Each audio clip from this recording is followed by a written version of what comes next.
Hi, எல்லாம் எப்படி இருக்கீங்க? இன்றைக்கி நம்ம செரின் வீட்டு சாப்பாடில் ஒரு லஞ்ச் மெனு தான் பண்ண போகிறோம். பட்டாணி குழம்பு, அப்புறம் சாதம் வச்சுட்டு ஏதாவது சைடிஷ்க்கு வந்து நான் காய் பொரியல் எதுவும் பண்ணலை, ஆம்லேட் போட்டுக்கலாம் அப்படின்னு சொல்லிட்டு விட்டுட்டேன். சிம்பிளான ஒரு லஞ்ச் மெனு தான் இன்றைக்கி நம்ம கிச்சனில் பண்ண போகிறோம். நிறைய பேர் கேட்டிருந்தாங்க பட்டாணி குழம்பு, தட்டைப்பயிர் குழம்புலாம் செஞ்சு காட்டுங்க அப்படின்னு சொல்லிட்டு.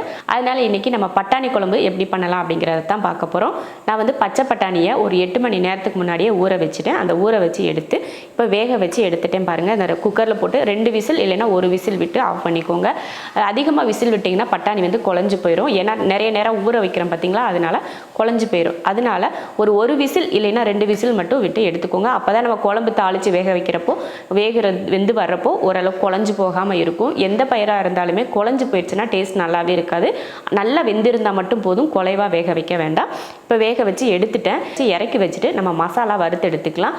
வறுத்து அரைச்சி தான் இன்றைக்கி குழம்பு பண்ண போகிறோம். இதை இறக்கி வச்சுட்டு மசால் வறுத்துக்கலாம். மசால் வறுக்கிறதுக்கு ஒரு பேன் வச்சுருக்கேன். பேன் வச்சு ஸ்டவ் ஆன் பண்ணிடலாம். இதில் மல்லி சேர்த்துடலாம். 2 3 4 இந்த ஸ்பூனில் 4 ஸ்பூன் மல்லி சேர்த்துருக்கேன். வரமிளகாய் ஒரு 6-7 மிளகாய் சேர்த்துக்கோங்க. உங்கள் காரத்தை பொறுத்து நீங்கள் மிளகாய் சேர்த்துருங்க. இப்போ இதை வறுத்துக்கலாம். இது லைட்டாக மணம் வர வரைக்கும் வறுத்துட்டு அதுக்கப்புறமா தேங்காய் சேர்த்துக்கலாம். அவ்வளோதான், பார்த்தீங்கன்னா லைட்டாக மணம் வர ஆரம்பிச்சிருச்சு. இப்போ இதில் தேங்காய் சேர்த்துடலாம். ஒரு 1/4 மூடி தேங்காயை துருவி எடுத்திருக்கேன், அதையும் சேர்த்துக்கிறேன். இப்போ இதையும் வறுத்துடலாம். இந்த தேங்காயோட ஈரப்பதம் போகிற மாதிரி வறுத்தெடுத்துடலாம். இதில் வந்து வெறும் மல்லியும் மிளகாய் மட்டும்தான் நம்ம சேர்த்துருக்கோம். ஜீரகம், சோம்பு எதுவுமே நம்ம சேர்த்துக்கல. மல்லி, வரமிளகாய், தேங்காய் இது மட்டும்தான், வேறு எதுவுமே இதில் நம்ம சேர்த்து வறுக்க தேவையில்லை. அந்த தேங்காயோட ஈரப்பதம் மட்டும் போனால் போதும், அந்தளவுக்கு வறுத்து எடுத்துக்கலாம். பார்த்திங்கன்னா இப்போ தேங்காய் வந்து ஓரளவுக்கு இந்த பாருங்கள் கலர் மாதிரி வந்துருச்சு. அப்படின்னா அந்த தேங்காயில் இருக்க ஈரப்பதம் போயிருச்சுன்னு அர்த்தம். இப்போ இதை இறக்கி வச்சிடலாம். அடுப்பு ஆஃப் பண்ணிடுறேன். இப்போ இதை இறக்கி வச்சிடலாம், ஆறட்டும். அதுக்கப்புறம் நம்ம ஒரு அடுப்பில் சாப்பாடை வச்சு விட்றலாம். அதுங்களையும் ஆறிரும், அரைச்சி எடுத்துக்கலாம். அரைச்சி எடுத்துகிட்டு அப்புறம் வெங்காயம் இதெல்லாம் கட் பண்ணி எடுத்துக்கலாம். இப்போ தண்ணி ஊற்றிக்கலாம். நான் வந்து இதில் 1.5 படி அரிசி போட்டிருக்கேன். அதுக்கு தான் தண்ணி சேர்க்குறேன். 1 2 3. தேவையான உப்பு,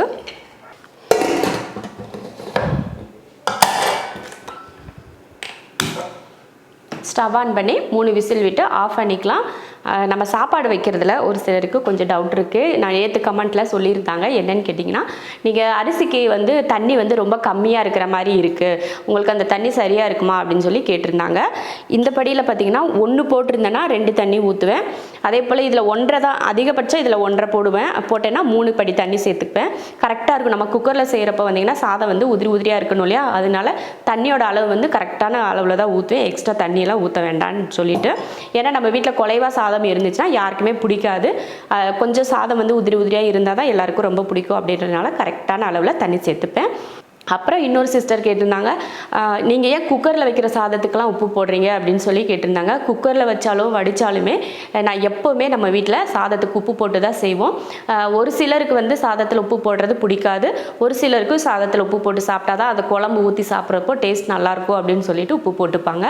நீங்கள் எப்படி போட மாட்டிங்களா என்னன்னு தெரியல. குக்கரில் வச்சாலும் சரி வடித்தாலும் சரி நம்ம உப்பு போட்டு பண்ணலாம், நல்லா தான் இருக்கும். இது 2மே கேட்டிருந்தாங்க ரைஸை பற்றி. அதனால தான் இப்போ உங்ககிட்ட சொல்லலாம்னு சொல்லிட்டு. எனக்கு இப்போ வந்து சட்டுன்னு வந்து அவங்க பேரை பார்க்குறதுக்கு முடியல, அதனால தான் பேர் சொல்ல முடியல. அதனால தான் உங்களுக்கு இந்த சாப்பாடு வைக்கிறப்ப இதை சொல்லணும் அப்படின்றதுக்காக இப்போ சொல்லிட்டேன். இப்போ விசில் வர்றதுக்குள்ளே நம்ம மசாலாலாம் அரைச்சிட்டு நம்ம குழம்புக்கு தேவையான வெங்காயம்லாம் கட் பண்ணி எடுத்துக்கலாம்.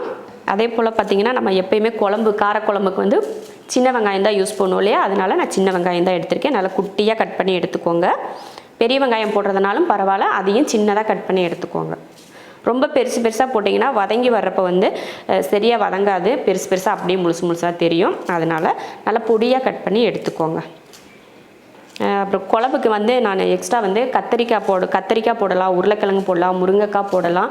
உங்களுக்கு எந்த காய் விருப்பமோ அந்த மாதிரி போட்டுக்கோங்க. நான் வந்து இன்றைக்கி உருளைக்கிழங்கு தான் சேர்த்துக்க போகிறேன். ஏன்னா முருங்கைக்காய், கத்திரிக்காய் 2மே இல்லை, அதனால் உருளைக்கிழங்கு மட்டும் இருந்ததுனால உருளைக்கிழங்கு சேர்த்து தான் இந்த குழம்பு பண்ண போகிறேன். அதே போல் பார்த்திங்கன்னா புளியும் இந்த குழம்புல நம்ம சேர்த்துக்க தேவையில்லை. புளிப்பு வந்து உங்களுக்கு விருப்பப்பட்டால் மட்டும் நீங்கள் சேர்த்துக்கோங்க, இல்லைன்னா தேவையில்லை. ரொம்ப ஈஸியான மெத்தடாக செஞ்சு முடிச்சிடலாம் இந்த குழம்பு. நீங்கள் பயறு ஊற வச்சு எடுக்கிறது தான் டைம். காலையில் ஊற வச்சிட்டிங்கன்னா நைட்டுக்கு செஞ்சுக்கலாம். இல்லை மதியம் லஞ்சுக்கு பண்ணணும் அப்படின்னு நினச்சிங்கன்னா நைட்டே ஊற வச்சிட்டிங்கன்னா உங்களுக்கு மதியம் லஞ்சுக்கு செய்கிறதுக்கு கரெக்டாக இருக்கும். வெங்காயம் தக்காளி எல்லாம் பாருங்கள் கட் பண்ணி எடுத்தாச்சு. அடுத்து நம்ம மசாலா வறுத்தோம் இல்லையா, அதை அரைச்சி எடுத்துடலாம். தண்ணி ஊற்றி நல்லா வலுவலுப்பாக அரைச்சி எடுத்துடலாம். பட்டாணி வேக வச்சோம் பார்த்திங்களா, அதோட ஸ்டீமும் இறங்கிருச்சு. பட்டாணி பாருங்கள் நல்லா வெந்துருச்சு. பட்டாணி எல்லாமே ரெடியாக இருக்குது. நமக்கு அடுத்து குழம்பு தாளிக்கிறது தான். மசாலா வந்து நம்ம அரைச்சி எடுத்தாச்சு. இப்போ குழம்புக்கு தேவையான எல்லாமே ரெடியாக இருக்குது. இப்போ என்ன பண்ண போகிறோம், குக்கரை வந்து வேறு அடுப்புக்கு மாற்றி வச்சுட்டு இதில் குழம்பு தாளிச்சிக்கலாம். குழம்பு தாளிக்கிறதுக்கு ஒரு பாத்திரம் வச்சுட்டு எண்ணெய் ஊற்றிக்கலாம். எண்ணெய் காஞ்சதுமே வெந்தயம் சேர்த்துக்கோங்க. பொரிஞ்சதுமே கருவேப்பிலை,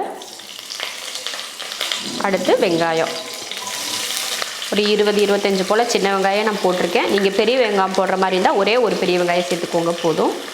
வதக்கிடலாம். எப்போவுமே நம்ம சொல்கிறதான் பொன்னிறமாக வதக்கி எடுத்துக்கலாம். வெங்காயம் பார்த்திங்கன்னா நல்லா பொன்னிறமாக வதங்கிடுச்சு. இதில் தக்காளி சேர்த்துடலாம்.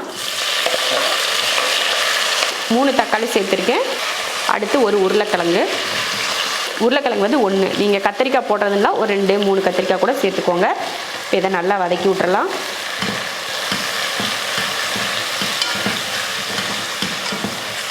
பாருங்கள் தக்காளி நல்லா வதங்கிருச்சு பார்த்திங்களா. இப்போ இதில் வறுத்து அரைச்சோம் இல்லையா, அந்த மசாலா இதில் சேர்த்துடலாம்.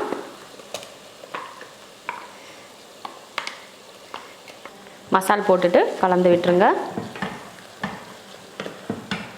தேவையான மஞ்சத்தூளும் சேர்த்துக்கலாம்.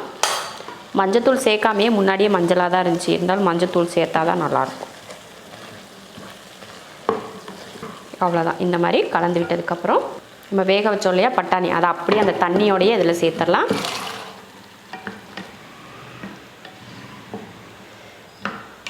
குழம்புக்கு தேவையான தண்ணி,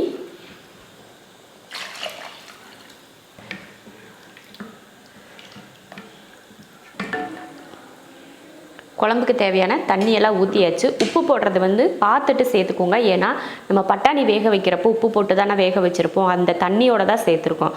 அதனால அந்த தண்ணி சேர்த்து ஊற்றுனதுனால உப்பு இருக்கும் ஓரளவுக்கு.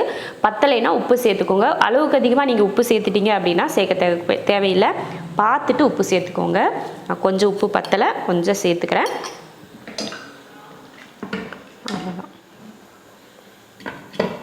குழம்ப மூடி வச்சாச்சு. ஒரு 7 நிமிஷத்துக்கு குழம்பு வேகட்டும். அதுக்கப்புறமா எடுத்து பார்த்துக்கலாம். குழம்பு இப்போ நல்லா வெந்து நல்லா வத்திருச்சு. ஓரளவுக்கு ரொம்ப கெட்டியாலாம் இல்லை, ஓரளவுக்கு தண்ணியாக தான் இருக்கும் குழம்பு. அப்போ தான் சாப்பிட்றதுக்கு நல்லாயிருக்கும். இந்த மாதிரி காரக்குழம்புலாம் ரொம்ப கெட்டியாக இல்லாமல், நம்ம காரக்குழம்புனா ரொம்ப புளிப்பாக வைக்கிறோம் பார்த்திங்களா காரக்குழம்பு, அது மட்டும்தான் நல்லா கெட்டியாக இருந்தால் நல்லாயிருக்கும். இந்த மாதிரி பயிருங்கள்லாம் போட்டு வைக்கிறோம் பார்த்திங்களா, தட்டைப்பயிறு, சுண்டல், இந்த பச்சை பட்டாணி, அப்புறம் மொச்சப்பயிறு, இதெல்லாம் பார்த்திங்கன்னா லைட்டாக கொஞ்சம் தண்ணியாக இருக்கிறப்ப மாதிரி இருந்தால் தான் நல்லாயிருக்கும் ஊற்றி சாப்பிட்றதுக்கு. இப்போ அந்த அளவுக்கு தான் இருக்குது. அடுப்பை ஒரு 2 நிமிஷம் மட்டும் சிம்மில் வச்சுக்கலாம். அதுக்குள்ளேயும் பார்த்திங்கன்னா நான் ஆம்லேட் போடுறதுக்கு ஒரு பெரிய வெங்காயத்தை கட் பண்ணி எடுத்துக்கிறேன். ஒரு வெங்காயம் தான் எடுத்திருக்கேன். நல்லா குட்டியாக கட் பண்ணி எடுத்துக்கோங்க. வெங்காயம் நான் 2 முட்டைக்கு மட்டும் போட்டிருக்கேன். பாதி வெங்காயத்தை பார்த்திங்கன்னா எடுத்து வச்சுருக்கேன், சாப்பிட்றப்ப போட்டுக்கலாம் அப்படின்ட்டு. அப்புறம் ஒரு பச்சை மிளகாய், 2 முட்டை, தேவையான உப்பு போட்டு அடிச்சுக்கலாம். கூடவே கொஞ்சம் கருவேப்பிலையும் சேர்த்துக்கோங்க. சேர்த்துட்டு கலந்துருங்க. அவ்வளோதான். இனி கல்லில் ஊற்றி எடுக்கிறது தான். பாருங்கள் 2 நிமிஷம் சிம்மில் வச்சதுமே லைட்டாக எண்ணெய் பிரிஞ்சு வர ஆரம்பிச்சிச்சு பார்த்திங்களா.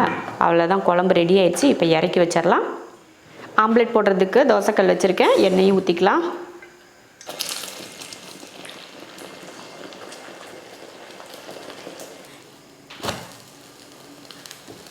அவ்வளோதான், முட்டை ரெடி ஆயிடுச்சு. இப்போ அடுப்பை ஆஃப் பண்ணிடலாம். அந்த சூட்லேயே வந்து அடியில் இருக்கிறதும் வெந்துடும்.